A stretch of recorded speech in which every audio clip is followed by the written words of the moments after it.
What up, y'all? Alrighty, so as some of you may know, I blew my motor with the Procharger. I had 16 pounds of boost. Anyway, so I ended up putting a new motor in, and then I put it in storage for the winter. So it is finally springtime, the sun, yay! Anyway, I am drilling the crank, the harmonic balancer of the crank. I think this is probably the hardest part. If there was a hard part to install this kit, I would say this is it. You know, if you're mechanically inclined and you want to take this job on, you definitely can to install it. It's fairly straightforward. Like I said, the hardest and I guess most nerve-wracking part of it would be drilling the crank. So I'm just going to go over it real quick. So you got to use an 18 millimeter. This is all installed still, like the coolant tank and everything.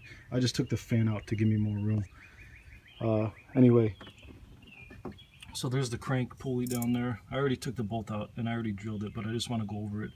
It's an 18 millimeter. Hit it with an impact, it'll come right out. And then the pinning jig, I highly suggest getting this if you don't have it. I just got it from Procharger. It was like $100. Anyway, you put that on like this. The raised side goes in like that, and then you put the supply bolt in like so and tighten it down with an impact if you have one. If not, just kind of give it a couple good turns. And then they actually supplied me with a bit that was pretty decent, but they tell you to tape the bit.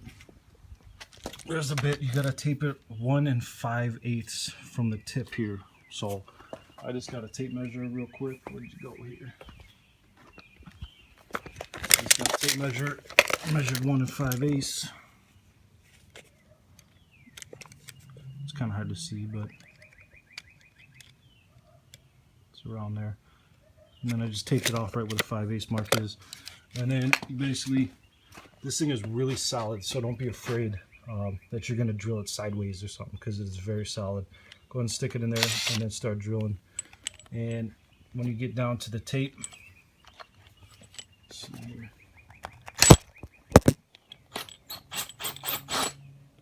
When you get down to the tape right there, that's where you want to stop. And then that's pretty much it. You just take everything out and just follow the steps. But like I said, that's probably literally the hardest part of this kit. I mean, you got to put injectors in, spark plugs. That's all fairly straightforward. I have some other tips and tricks in another one of my videos. Just check it out, like how to remove the AC belt because it stretches on. I just use a screwdriver. I know some people say not to, but whatever. I didn't damage the belt or anything. If you know what you're doing, you're not going to damage this. And that's pretty much it. So my goals for it, I'm going to put a meth kit on it, and that'll make it run a little cooler, because my problem was the cylinder walls got too hot, man. I fried that shit out. The rings got very seized, and they expanded. I'll show you. They expanded and popped the piston. Here, I got my pistons laying over here. These are the bad ones here. You can see, yeah, right there. It's just completely, the rings expanded enough to where they basically touched on the gap. And then there was so much pressure in here, the ring lens ended up popping, which is fairly common on these motors. Ring lens failure, bearings, main bearings, and rods are the weak points of these 3.7s. So if you want to build it, I mean, you could build it. It costs you about $3 to $5 grand, depending on if you do your own work or if you're going elsewhere. It'll probably cost a little more. But that's pretty much it. If you got any questions, just go ahead and comment below and I'll get back to you. All right.